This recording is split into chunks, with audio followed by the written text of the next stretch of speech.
Today we study C25 Fermat's principle.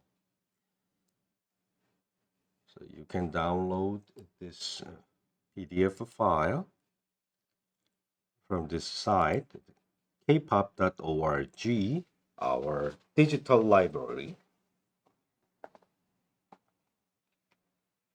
We scroll down. Okay, you can find the table of contents of this Escape from Scientific Absurdity Series C. Like this. Scroll down to find out C25 Fermat's principle. After finishing this class, I will upload this video of the video lecture to our YouTube homepage. And if you click this, you will find Korean version. And if you click this, you can find the English version.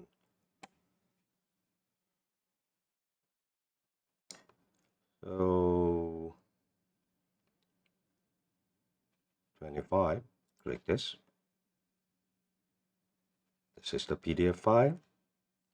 In the PDF file, the button still survives. This Korean version of the lecture and English version of the lecture. You can go back to the digital library, kpop.org. And if you have not subscribed this YouTube channel, our channel is a K-pop collaboration. And you can click this to subscribe our YouTube channel. Okay, let's go ahead with the C25. What is Snell's law? Snell's law is related to the deflection of a light wave on the border of two media.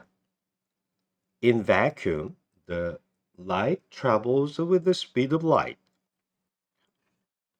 And in a medium, whatever medium it may be, except for the vacuum, it slows down to v. And this v, the speed of light in a medium, is always less than the value at the vacuum.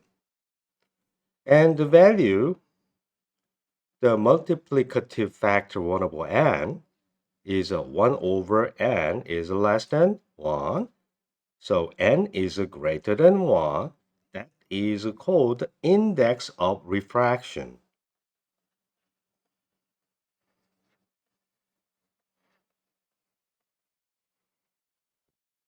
Okay, because the index of refraction is greater for anything else relative to this vacuum, the deflection of wave happens.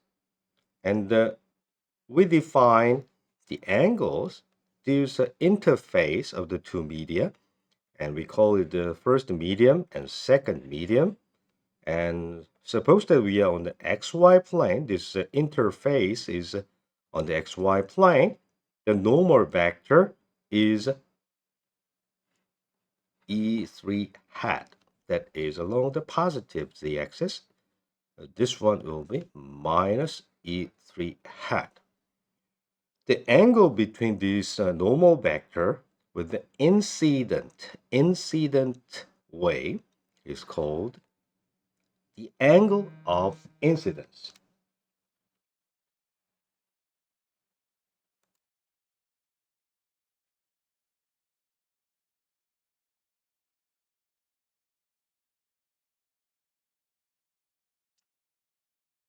So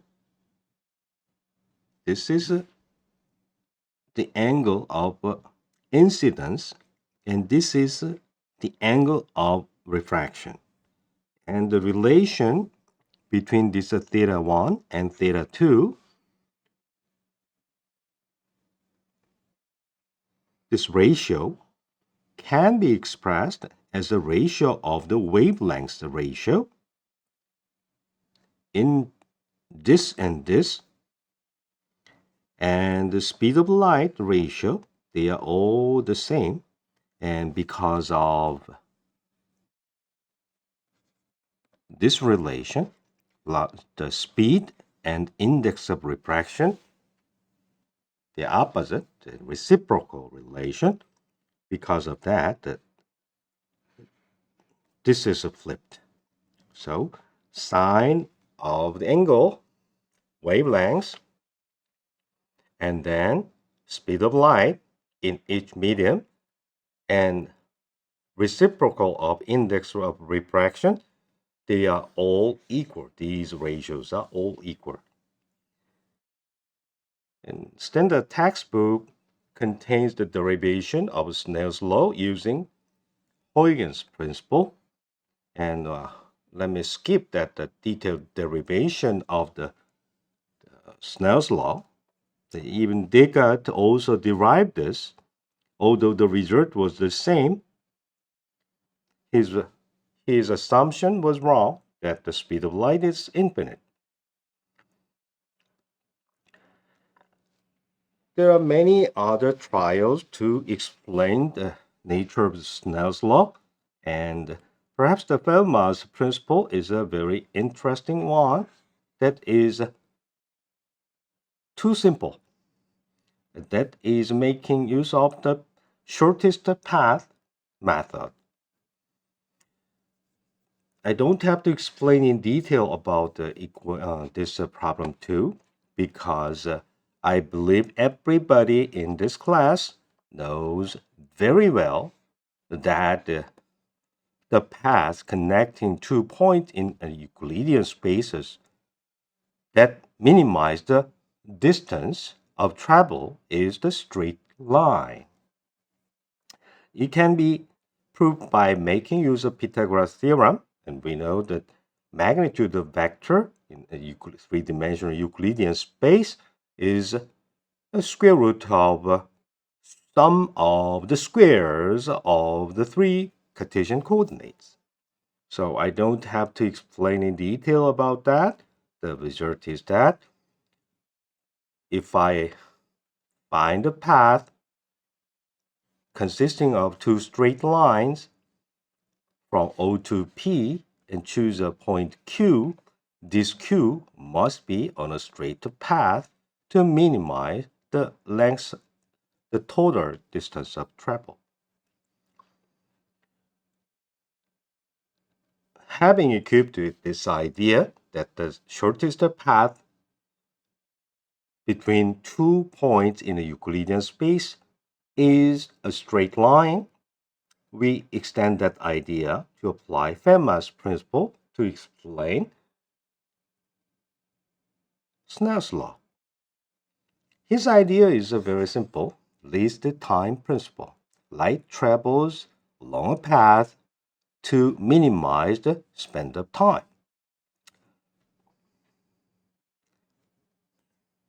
Let's see what it is. In space, in a single medium, light travels to span least time. That means c is constant. Either c is c, or the speed of light is v, that is c over n, for a given fixed medium. Then shortest path determines the shortest path is identical to the least time path. So we don't worry about that. So the verification of the fact the straight line is the path minimize the length of travel, magnitude of the total distance. You can follow this computation. Eventually, this will give the idea that variation from a straight path to another path result in this sum of distance from A to B via P is always straight path length plus something variation, and this variation survives only if this point has a non-vanishing perpendicular distance from the straight path connecting A and B. So it is a very interesting. This cross product represents that this value variation is positive only if they are perpendicular to each other. You know, any cross product of the two vectors that are parallel results in zero. So if we vary this point on a straight path to another on a straight path, on this the same straight path, the variation does not result in change of path. We are still living in the same straight path. Okay. Next, we consider if I travel from here to there in a medium, this is the shortest path. Suppose that it is fast and slow. Then, for example, the distance of these two are the same. This is a midpoint. But this time and this time, they are different. Because it is slow, it takes longer time. Because the light travels in the upper medium slowly, we rather minimize the time of travel. For example, if I choose another point in here, then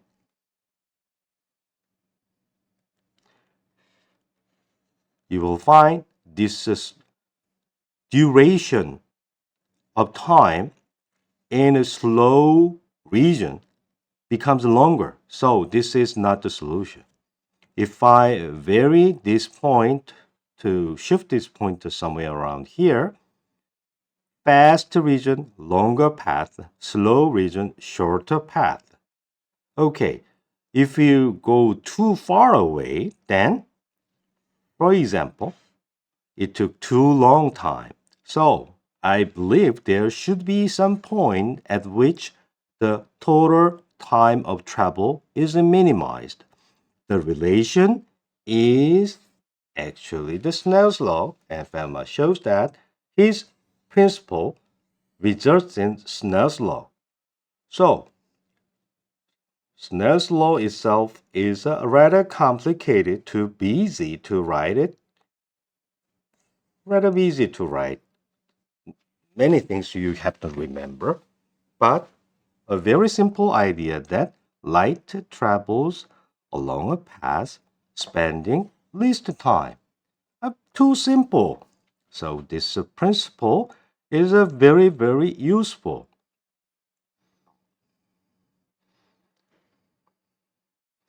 So explicit derivation, that proof that the Fermat's principle results in Snell's law, is given in the PDF file. You can simply follow the detailed computation. But I would like to stress this point, the importance of the Fermat's principle to derive the Snell's law can be carbon copied to a most general theory in physics that is called Hamilton's least action principle. Least action principle is nothing to do with the Fermat's principle explicitly. However, they are very similar in the sense that minimizing something to lead some physical reality. Snell's law is a rather complicated one to understand at first glance, but eventually, if you begin with the very simple idea that light travels along a path to spend the minimum time, and derivation is straightforward, even if we don't know why. At least we know they are equivalent.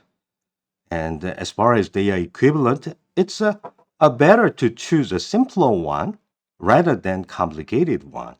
So from which we can always derive this. That's fine. So in physics, we have to learn many things. But is there any simple way to explain F equals ma in a rather simple form? And actually, 100 years later, they have found that energy is very useful to explain the nature of the equation motion. And Euler, who has constructed the rigid body version of Newton's second law, and Euler has actually seriously considered the problem, and he developed new mathematics, right, to solve physics problem. That is calculus of variation. Calculus of variation.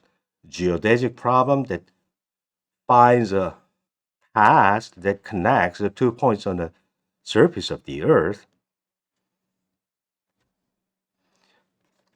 Two-dimensional Euclidean space, straight line. And this is the cross-sectional with the large circle on which the 2 points are placed. Calculus of variation. To find a path that determines the minimum length. And it is further generalized to the real physical world. So using this idea, they used a scalar function called Lagrangian, Euler, and Lagrange. They introduced kinetic energy subtracted by the potential energy, that is a Lagrangian, and the Euler-Lagrange equation was proved to be the same as Newton's second law. In addition, Euler-Lagrange equation is nothing but a specific equation that satisfies this is a zero. What's that? This is action. We will learn in the next classes. Action. Action is the time integral of this Lagrangian. And nobody knows why. The action is minimized. That is the path the nature selects as the path that satisfies Newton's second law. In addition, Hamilton's least action principle, symbolized by this very simple equation, action is minimized along the path that nature determines the physical path of a system, is applicable not only to non-relativistic case, but also to the fully relativistic case. So, in addition, it does not stop, and it is applicable of both classical mechanics and quantum mechanics. Least action principle works Feynman's path integral of quantum mechanics. So, we don't know why least action principle succeed in explaining almost all physical processes. As far as we know, how to write the kinetic energy and potential energy of the interaction of a physical system. Okay, that's it for today. Thank you for listening.